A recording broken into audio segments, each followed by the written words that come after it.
ബഹുമാനീയ Joseph പൗത്തിൽ പിതാവ് പുനശ്ശേരിച്ച് ഞാനിവിടെ ഉള്ളപ്പോൾ ഞങ്ങളോട് സ്ഥിരം പറയുമായിരുന്നു, നമ്മളൊരു റേഡിയോ ആരംഭിക്കണം. പിതാവിൻ്റെ വലിയൊരു ആഗ്രഹമായിരുന്നു. റേഡിയോ തുടങ്ങിക്കഴിഞ്ഞപ്പം പിതാവിൻ്റെ ഇതാണ്, ഒരു വിഷനാണ്. നിങ്ങൾ റേഡിയോ തുടങ്ങുന്ന കൊള്ളാം. തുടങ്ങിക്കഴിഞ്ഞു പിതാവ് നോക്കിയിരുന്നത്. നിങ്ങൾ തുടങ്ങുന്ന കൊള്ളാം, ആളുകളെ പങ്കുവെപ്പിക്കാൻ പഠിപ്പിക്കണം. ചാരിറ്റി വേൾഡ് എന്ന് പറയുന്ന ഒരു സംവിധാനത്തിലൂടെ ഞങ്ങൾ നോക്കിക്കാണുന്നത് വേദനിക്കുന്ന, വിഷമിക്കുന്ന, കണ്ണീരോടെ സഹായം അർഹതപ്പെട്ട ആളുകളെയാണ് ഞങ്ങളൊക്കെ കാണുന്നത്. എല്ലാ രീതിയിലും ജനങ്ങൾ ആഗ്രഹിക്കുന്ന സേവനം, അത് ഒരു പ്രതിഫലവും ഇല്ലാതെ നിസ്വാർത്ഥമായി കൊടുക്കുന്ന ഒരു പ്രസ്ഥാനമായി ചാരിറ്റി വേൾഡ്.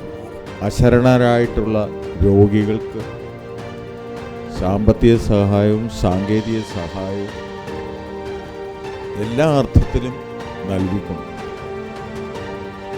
അവർക്ക് വേണ്ടത്ര സഹായ സഹകരണം നൽകുന്ന ഒരു പ്രസ്ഥാനമായി ചാരിറ്റി വേൾഡും റേഡിയോ മീഡിയ വില്ലേജും വളർന്നു.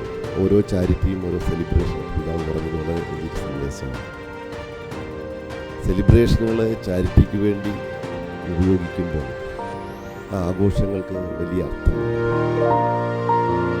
അതുകൊണ്ട് തന്നെ നമ്മുടെ ഈ ഒരു പട്ടണം ജാതി മതത്തിൻ്റെയൊക്കെ അപ്പുറത്ത് കാരുണ്യത്തിൻ്റെ ഒരു പ്രത്യേകമായ കാരണവുമായിട്ട് ഒരുമിച്ച് കൂടുന്നു എന്നുള്ളത്